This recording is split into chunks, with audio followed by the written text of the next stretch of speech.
Billionaire CEO accidentally sees his innocent maid's secret and becomes attracted. The crystal vase shattered against the marble floor, sending fragments across the pristine kitchen like scattered diamonds. Elena froze, her hands trembling as she stared at the destruction. Not just any vase. The Lalique crystal that Mr. Blackwood's grandmother had left him, the one he'd specifically told the staff never to touch. No, no, no, she whispered, dropping to her knees, frantically trying to gather the pieces as if she could somehow put them back together.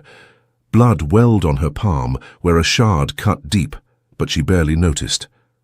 All she could think about was losing this job, the only thing keeping her little brother in school and their grandmother's medical bills paid. The sound of footsteps in the hallway made her heart stop. It was past midnight. Mr. Blackwood should have been asleep. But there he was, Alexander Blackwood himself, standing in the doorway in pajama bottoms and a t-shirt, looking nothing like the ruthless CEO who graced magazine covers. "I'm so sorry," Elena burst out, tears streaming down her face. "I'll pay for it. I'll work for free. You're bleeding," he said quietly. And before she could process what was happening, he was kneeling beside her, gently taking her injured hand. But before I tell you what happened next, let me know where you're watching from in the comments below. And if you love stories about unexpected connections and life-changing moments, make sure to hit that subscribe button. 6 months earlier, Elena Reyes had answered the job posting with desperation born of necessity. 23 years old with a high school diploma and a resume full of minimum wage jobs, she wasn't exactly what most billionaires looked for in household staff. But Mrs. Chen, the house manager, had taken one look at her and hired her on the spot. "You have honest eyes," Mrs. Chen had said simply. "That's rarer than you'd think in this business." The Blackwood mansion was like something from a movie. 30 rooms, gardens that required a full-time staff, art worth more than Elena would make in 10 lifetimes. And at the center of it all was Alexander Blackwood, 35, single, and according to every gossip magazine in the country, utterly unattainable. Elena had seen him exactly 3 times in her first month. Once in the hallway, where he'd nodded absently. Once in his study, where she'd delivered coffee and he hadn't looked up from his computer. Once in the garden, where she'd caught him staring at the sunset with such profound sadness that she'd wanted to ask if he was okay. She hadn't, of course. Maids didn't talk to billionaires. They cleaned their houses, washed their clothes, and remained invisible. That was the rule, and Elena was very good at following rules. What Alexander Blackwood didn't know was that his newest maid went home every night to a cramped apartment where she became someone entirely different, where she tucked her little brother Diego into bed with stories about brave knights and clever princesses, where she helped her grandmother with medications that cost more than their rent, where she sat at a second-hand keyboard and lost herself in music that no one else would ever hear. Music was Elena's secret, had been since she was 7, and found an abandoned piano in their church basement. The pastor had let her practice in exchange for cleaning, and she'd discovered she had a gift, not just for playing but for composing, for taking the chaos of life and turning it into something beautiful. She'd had a scholarship once to study at the conservatory, but then her parents died in a car accident, and suddenly she was 18 with a 13-year-old brother and a grandmother who'd given up everything to raise them. The scholarship couldn't pay for food or rent or insulin. So Elena had done what she'd always done. She'd survived. But late at night, when Diego was asleep and her grandmother's breathing was steady, Elena would put on her headphones and play. She'd compose symphonies on a keyboard with half the keys sticking, pouring her heart into melodies that lived only in her computer.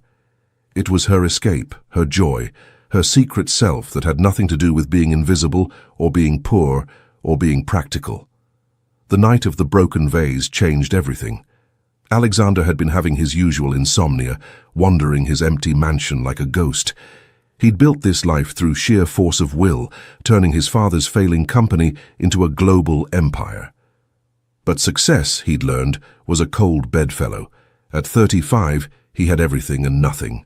Money that felt meaningless, a mansion that echoed with loneliness, and a reputation for being brilliant but unreachable. He'd been heading to the kitchen for water when he heard the crash. Then he'd seen her. Elena, the quiet maid with the gentle smile on her knees among the ruins of his grandmother's vase, crying like her world was ending.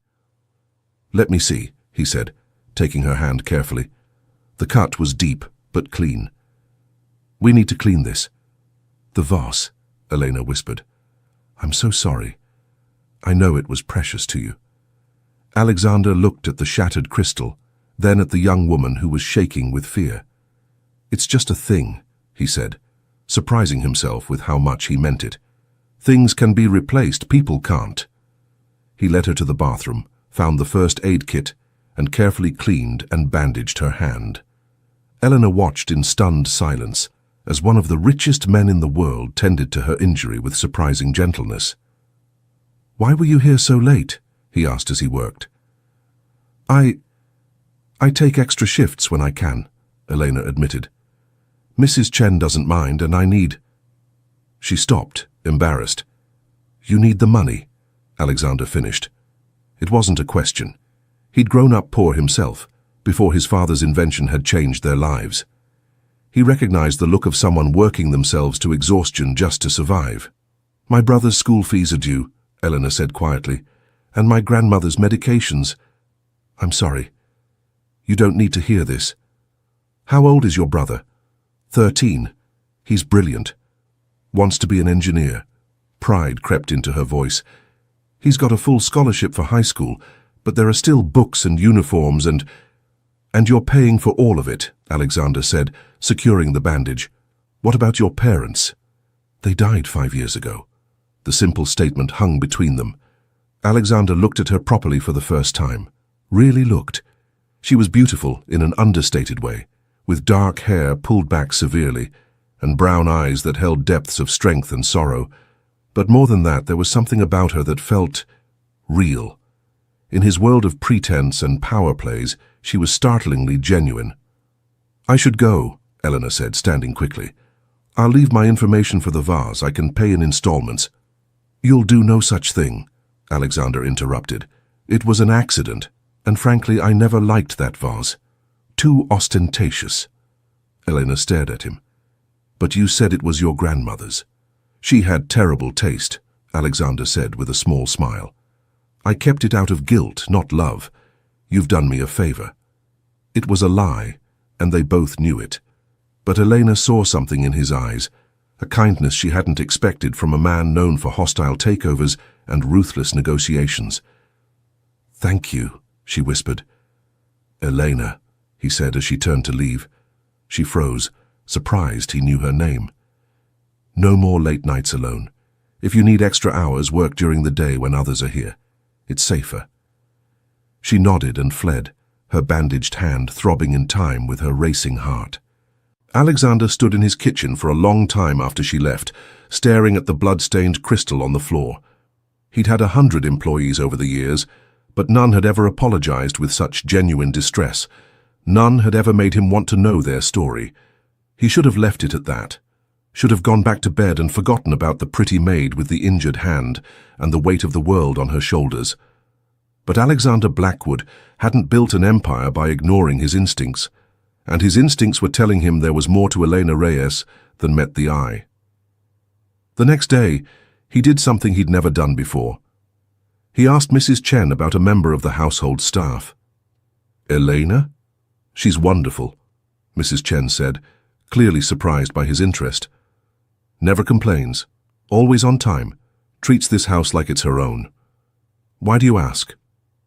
"She seems overqualified for this work," Alexander said carefully. Mrs. Chen's expression softened. "Life doesn't always give us the chances we deserve, Mr. Blackwood. Elena's had more responsibility than most people twice her age, but she handles it with grace."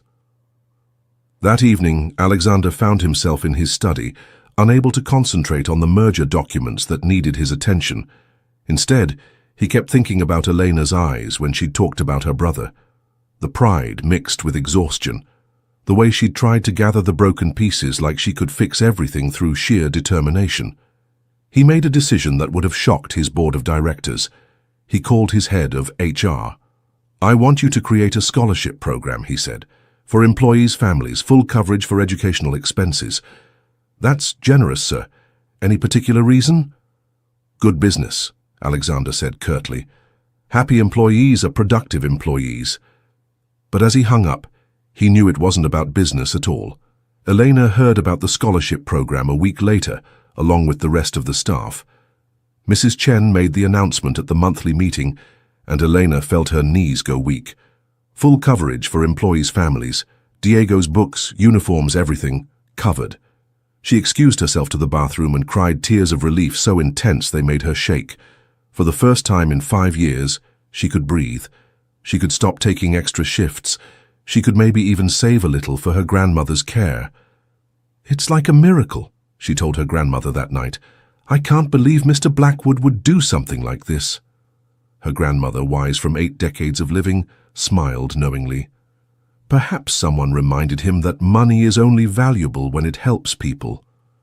Eleanor wanted to thank him, but Alexander had become even more elusive since the night of the broken vase. She caught glimpses of him sometimes, entering his study, leaving for work at dawn, standing on his balcony late at night, like a lonely king surveying an empty kingdom. Then came the night that changed everything. It was a Thursday, and Elena had stayed late to prepare for a board meeting the next day. The house was hosting 20 executives for dinner, and everything had to be perfect. She was alone in the mansion except for security, the other staff having gone home hours ago. She was polishing silver in the dining room when she heard it, piano music drifting from somewhere in the house. But not just any piano music. It was her composition, the piece she'd written for Diego's birthday, the one she'd never played for anyone but him. Heart pounding, she followed the sound to the conservatory, a glass-walled room she'd never entered before. There was a grand piano inside, and at it sat Alexander Blackwood playing her music with a skill that made her forget to breathe. He played with his eyes closed, completely lost in the melody. His fingers moved across the keys with a passion she'd never associated with the cold businessman, and he was playing her song, note for note, exactly as she'd written it. The final note hung in the air like a question. Alexander opened his eyes and saw her standing in the doorway, frozen like a deer in headlights. "How?" was all Elena could manage. Alexander's face flushed, the first time she'd ever seen him anything less than perfectly composed. I can explain." "That's my song," Elena whispered. "I wrote it for my brother. No one else has ever heard it. How are you playing my song?" Alexander stood slowly, running a hand through his hair. "Last week after you left you dropped something, a USB drive." Eleanor's hand flew to her pocket, where she kept the drive with all her compositions, her backup, her lifeline, her secret world. "I should have just returned it," Alexander continued, looking genuinely distressed. "But it was labeled Dreams, and I was curious." "I'm sorry. I know it was a violation of privacy." "You listened to my music." "I listened to your soul," Alexander said quietly. "Elena, these compositions, they're extraordinary. Why are you cleaning houses when you could be performing in concert halls?" Elena laughed, but it was bitter. "Because concert halls don't pay for insulin or rent or food. Because I had a scholarship once but life happened. Because some of us don't get to chase dreams." "You had a scholarship? Where?" "The Manhattan Conservatory, full ride for composition and performance." The words hurt to say. "I was 3 weeks from starting when my parents died." Alexander moved toward her, and Elena saw something in his eyes she'd never expected. Understanding. "How long have you been composing?" "Since I was 7. Despite everything, Elena found herself answering honestly. It's how I make sense of the world. When everything else is chaos, music makes sense." "Play for me," Alexander said suddenly. "What?" "Play for me, please. I've heard your compositions through speakers, but I want to hear them live, the way they're meant to be heard." Eleanor looked at the grand piano, an instrument worth more than she'd make in years. "I couldn't. I clean your house. I'm not supposed to touch—" "You're an artist," Alexander interrupted, "and this piano has been silent for too long. Please." Something in his voice made her move forward. She sat at the bench, her fingers trembling as they touched keys that were perfectly tuned, perfectly weighted. Nothing like her sticky keyboard at home. She played the first piece she'd ever written, a simple melody she'd composed for her mother's birthday when she was 8. Then she played the lullaby she'd written for Diego when he had nightmares, the funeral march she'd composed but never played after her parents died. The joy she'd captured the day her grandmother's test results came back negative. She played her life, and Alexander listened like a man in prayer. When she finished, there were tears on both their faces. "Why didn't you tell anyone?" Alexander asked. "Mrs. Chen, the other staff. No one knows about this." "Because it doesn't matter," Eleanor said, wiping her eyes. "This is my reality." She gestured to her uniform. "That's just dreams." "What if it didn't have to be?" Eleanor looked at him sharply. "Please don't. I don't need pity or charity. The scholarship program is already more than—" "I'm not talking about charity," Alexander said. "I'm talking about justice. Eleanor, you have a gift that the world should hear. What if I could help make that happen? Why would you do that?" Alexander was quiet for a long moment. "Because I know what it's like to have a dream that seems impossible. Because I built my empire on the belief that talent should be rewarded, not wasted. And because—" He paused, seeming to struggle with the words. "Because in all my success I've forgotten what it feels like to be moved by something beautiful. Your music reminded me." Eleanor stared at him. This billionaire who played her compositions in secret, who bandaged her wounds and created scholarships, and looked at her like she was precious instead of invisible. "I can't accept—" "Then don't accept," Alexander said. "Earn it. Compose for me. Play for me. Let me sponsor your return to the conservatory, and in exchange give me the privilege of watching your gift flourish. You want me to be your personal musician?" "I want you to be yourself," Alexander corrected. "Just where I can witness it." It was an insane proposition, inappropriate on every level. But Elena thought about Diego's face when she'd told him about the scholarship, thought about her grandmother's medications, thought about the music trapped inside her, begging for release. "I have conditions," she heard herself say. Alexander's lips twitched. "Of course you do. I keep working. I won't be a kept woman or a charity case. I work for my wages." "Agreed. My family doesn't know, not until I'm sure I can do this, if that's what you want. And you—" Elena took a breath. "You have to play too. Music isn't meant to be experienced alone." Alexander's eyes widened. "I haven't played for anyone since my mother died." "Then we're even," Elena said. "Two people with music they've kept secret, sharing it together." "You're negotiating with me," Alexander said, and he sounded delighted. "No one negotiates with me." "Maybe that's your problem," Elena said, then immediately covered her mouth. "I'm sorry, I didn't mean—" Alexander laughed, a real laugh that transformed his face. "No, you're right. It is my problem. One of many." He extended his hand. "Partners." Elena looked at his hand, the same one that had tenderly bandaged hers. "This is crazy." "The best things usually are." She shook his hand and something electric passed between them. Not just attraction, though that was there too. Recognition. Two souls that had been playing solo finally finding a duet partner. What followed were the strangest and most wonderful months of Elena's life. During the day, she continued her work as a maid, keeping their arrangement secret from everyone except Mrs. Chen, who was brought into confidence out of necessity. But 3 evenings a week, after the other staff had gone home, Eleanor would meet Alexander in the conservatory. At first it was awkward. She was hyper-aware of the gulf between them, employer and employee, billionaire and maid, powerful and powerless. But music, Elena discovered, was a great equalizer. When they sat at the piano together, they were just two people who understood the language of melody and harmony. Alexander was a skilled pianist, classically trained from childhood, but where his playing was technically perfect, it lacked soul, until Eleanor began teaching him to play with his heart instead of his head. "You're thinking too much," she told him one evening, as he struggled with one of her compositions. "Music isn't math. You can't solve it. You have to feel it." "I'm not good at feeling," Alexander admitted, his hands still on the keys. "Why did you stop playing? After your mother died?" Alexander was quiet for so long, Eleanor thought he wouldn't answer. She was the only one who ever heard me play just for joy. My father saw it as a waste of time. The board sees everything as either an asset or a liability. After she died, there didn't seem to be a point. There's always a point, Elena said softly. Music doesn't need an audience to matter. Sometimes we play just to remind ourselves we're alive. That night, Alexander played a piece Elena had never heard before, a composition of his own written when he was 17 and his mother was dying of cancer.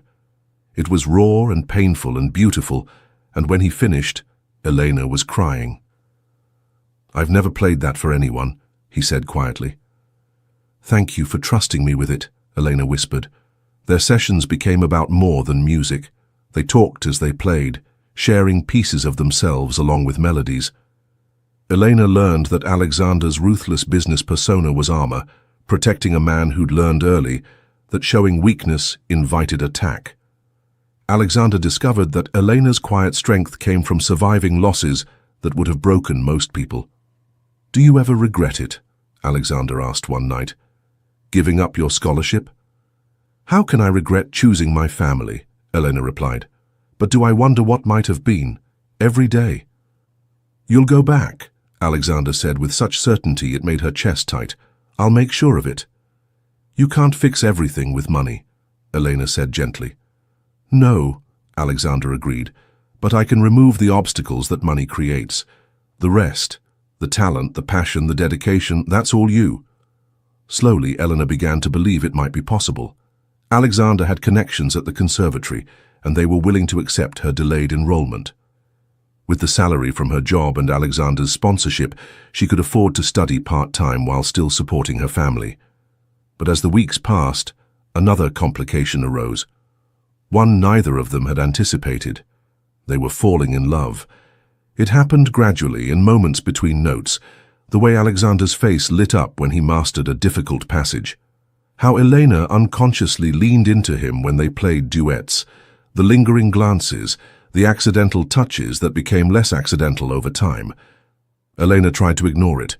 Falling for her employer was a cliché she refused to embrace. She'd worked too hard to be independent to become the kind of woman who needed a rich man to save her. Alexander fought it too, for different reasons. He'd seen how power imbalances destroyed relationships. He wouldn't be the man who took advantage of someone who depended on him for income. But music has a way of revealing truth, and the pieces they played together became increasingly intimate. Love songs crept into their repertoire, compositions that spoke of longing and desire and connection. The tension came to a head on a rainy Thursday evening. They were playing a duet Elena had written, a conversation between two instruments that circled each other, came together, pulled apart, and finally united in perfect harmony. As the last note faded, they turned to each other, and the air between them crackled with everything unsaid. "Elena," Alexander breathed, his hand reaching for her face. "Don't," she whispered, even as she leaned into his touch. "We can't. I work for you. People would say, I don't care what people say." "I do," Elena said firmly, pulling back though it physically hurt. "I've worked too hard to be seen as someone who earned her place. If this happens, I'll always be the maid who seduced her boss. Your world will never see me as anything else." Alexander's hand dropped. "You're right. I'm sorry. I shouldn't have." "I feel it too," Elena admitted, needing him to know. "But feeling it and acting on it are different things.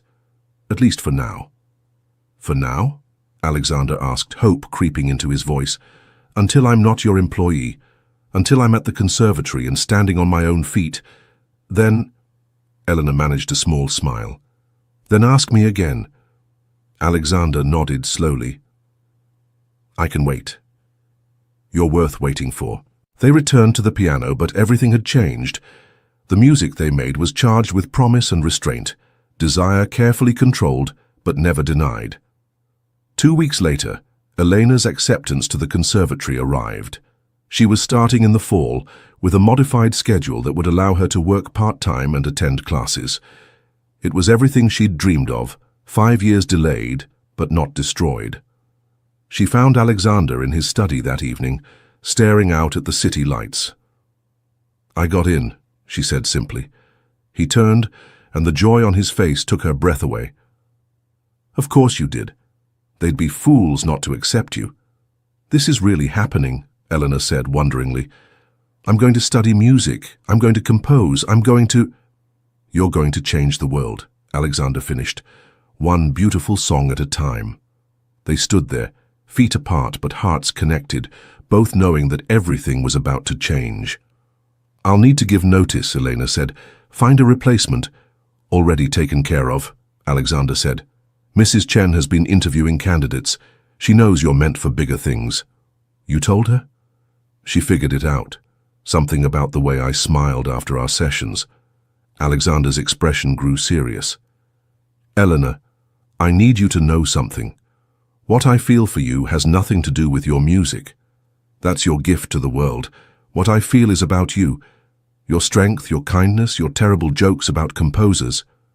Elena laughed wetly. "They're not terrible. They're awful. But I love them.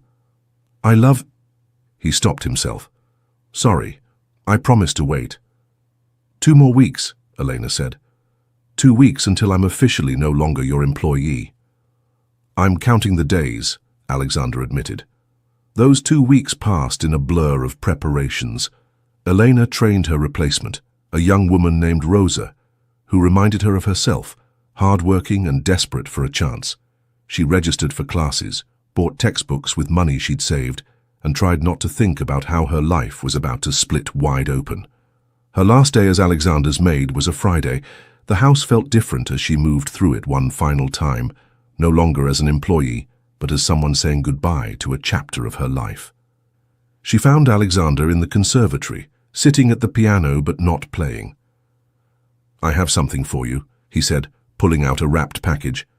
Inside was sheet music, but not just any sheet music. It was her compositions, professionally transcribed and bound in leather. "Your first portfolio," Alexander explained, "for when you're a famous composer and people want to see your early work." Eleanor clutched the book to her chest, overwhelmed. "Alexander." "There's more," he said, looking uncharacteristically nervous.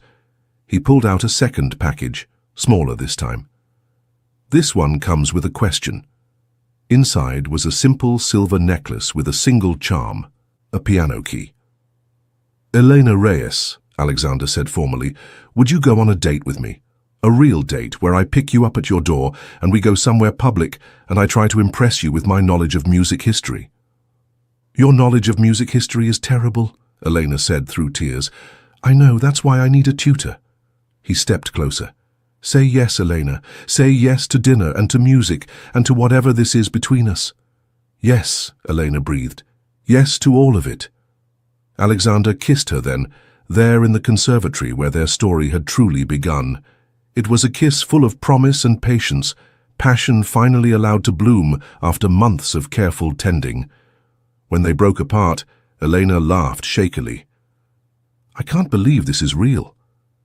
"Believe it?" Alexander said, resting his forehead against hers. "We're going to write a beautiful song together, you and I." "Cheesy," Elena accused, but she was smiling. "You love it," Alexander countered. And she did. She loved his terrible jokes and his hidden kindness, and the way he played piano like he was sharing secrets. She loved that he'd seen her as more than a maid from the very beginning, that he'd recognized the music in her soul and given it space to grow.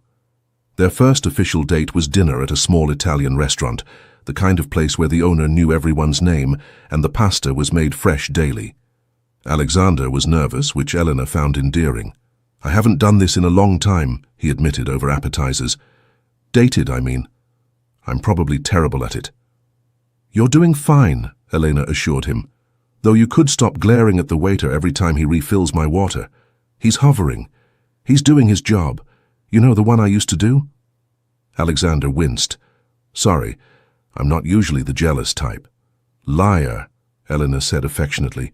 "You're exactly the jealous type, but it's okay, I find it oddly charming."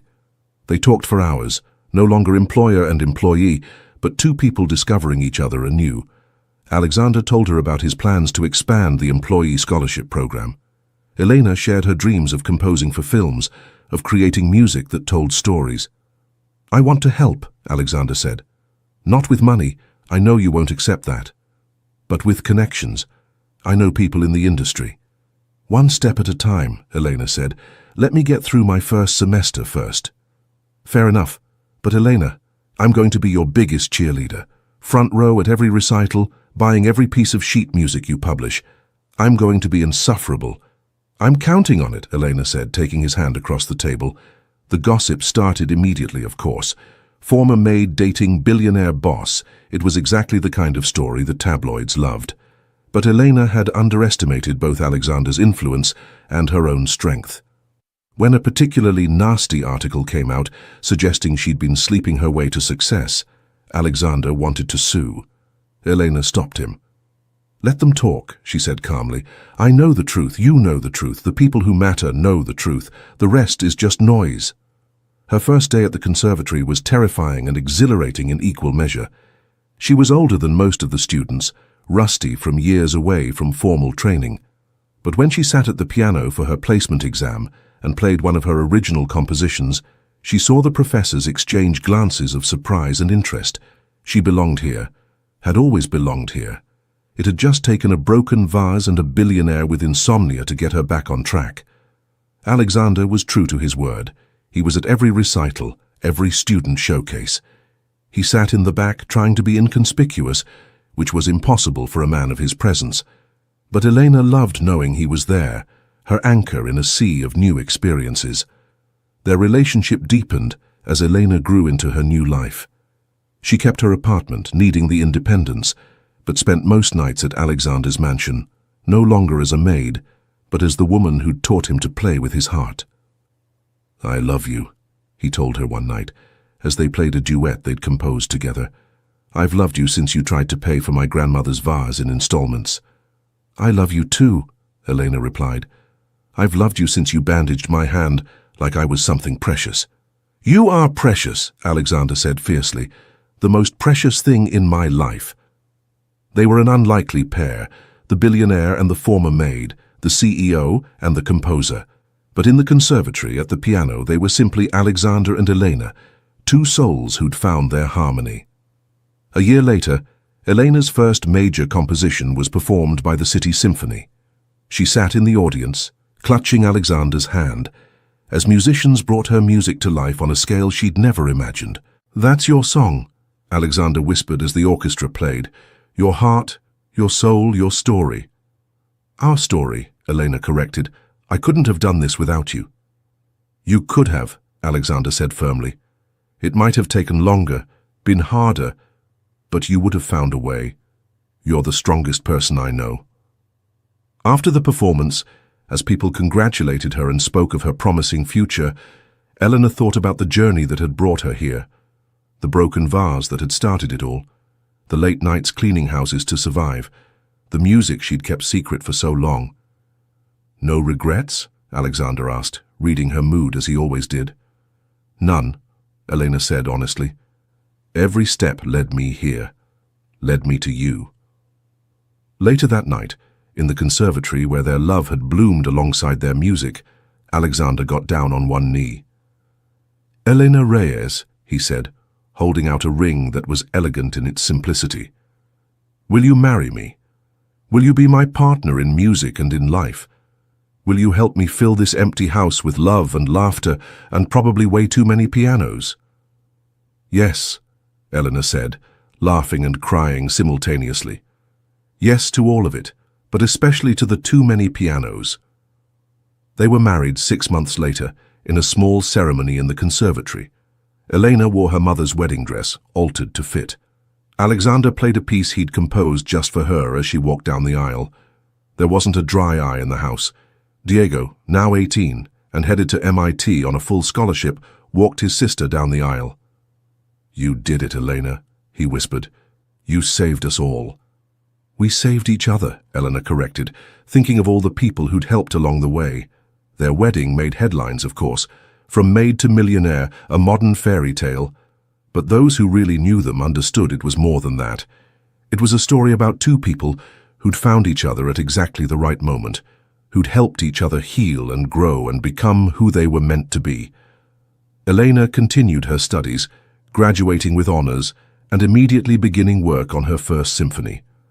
Alexander expanded his company's charitable work, creating programs that identified and nurtured talent in unexpected places. Together, they established a foundation that provided instruments and lessons to children who couldn't afford them. "Every child deserves the chance to find their voice," Elena said at the foundation's launch. "Music saved my life. Maybe it can save someone else's too." They had their challenges, of course. Alexander's world wasn't always welcoming to someone with Elena's background. There were whispers at galas, raised eyebrows at board meetings, but Elena had learned to hold her head high, to let her work speak for itself, and her work spoke volumes. Within 5 years, she was one of the most sought-after composers in the city. Her pieces were performed in concert halls around the world. Critics spoke of her unique voice, her ability to capture both joy and sorrow in a single phrase. But her favorite audience remained the same: Alexander, sitting at their piano, playing her latest composition, with tears in his eyes. "How do you do it?" he asked one evening. "How do you take all that pain and turn it into something so beautiful?" "The same way you took a broken company and turned it into an empire," Elena replied. "By believing that broken things can be made whole again, just differently than before." They had 2 children, Sophia, who inherited her mother's musical gift, and Gabriel, who had his father's head for business but his mother's heart for helping others. The mansion that had once echoed with loneliness now rang with music and laughter. "Tell us the story," Sophia would beg, "about how you met Daddy." So Elena would tell them about the broken vase, the bandaged hand, the secret music that brought 2 lonely people together. She told them about choosing love over fear, about second chances and unexpected gifts. "Is it true?" Gabriel would ask, skeptical even at 7. "All of it?" "Every word," Alexander would confirm, pulling his family close. Sometimes the best stories are the true ones. Years passed. Eleanor's music evolved, deepened, became richer with experience. She wrote operas and symphonies, scored films that made audiences weep, but she never forgot where she came from, never lost the hunger that had driven her to create beauty from hardship. She kept her old keyboard, the one with the sticky keys, in her studio at home. Sometimes when she was stuck on a composition, she'd play it and remember the girl who'd composed symphonies in a cramped apartment, dreaming of more. "Why do you keep that old thing?" Alexander asked once, finding her at the battered keyboard at 3 in the morning. "To remember," Eleanor said simply. "To remember that the music was always in me, even when I had nothing else. The expensive pianos, the concert halls, the recognition, those are wonderful. But the music, that was mine even when I was nobody." "You were never nobody," Alexander said fiercely, wrapping his arms around her from behind. "Not to Diego, not to your grandmother, and certainly not to me." Their love story became legend in their circles: the billionaire who'd fallen for his Maid's secret music, the composer who'd taught a CEO to play with his heart. But for Elena and Alexander, it was simpler than that. They were 2 people who'd been broken in different ways, who'd found in each other the missing pieces they needed to become whole. On their 10th wedding anniversary, Alexander surprised Elena with a gift that made her sob. He'd tracked down the church where she'd first learned piano, the one with the abandoned instrument in the basement. The church was being demolished, but Alexander had bought the piano, restored it to its former glory, and placed it in their conservatory. "This is where your music began," he said, as Elena ran her fingers over the keys she'd first touched at 7 years old. "I thought it should be here, where our story began too."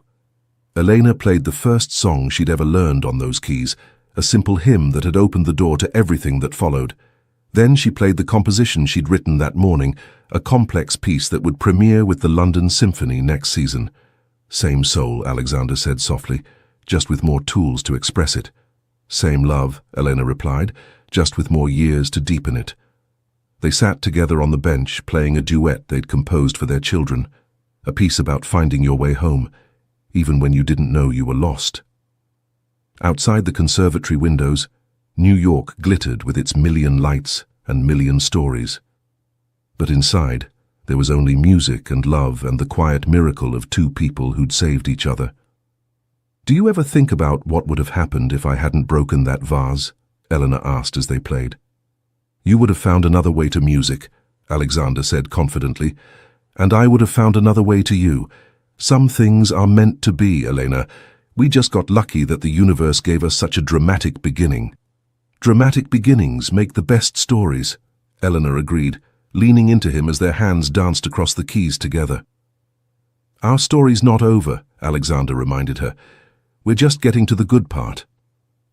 And he was right.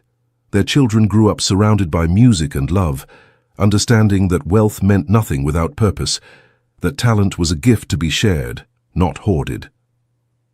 Sophia became a renowned violinist who established music programs in underserved communities.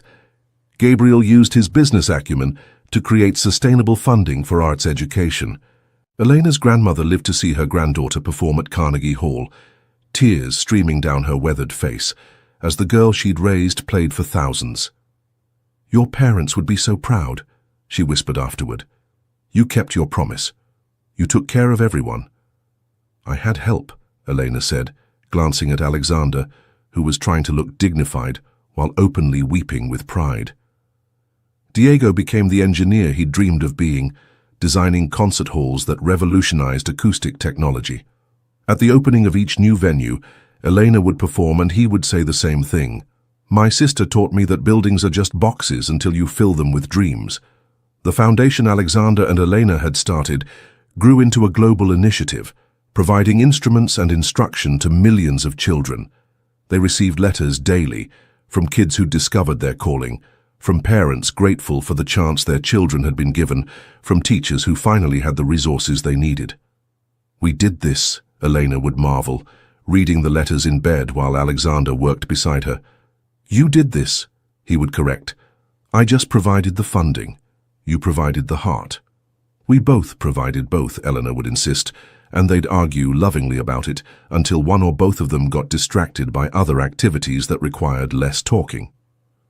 25 years after the broken vase, they stood in the same spot where they'd first met, though the kitchen had been renovated twice since then.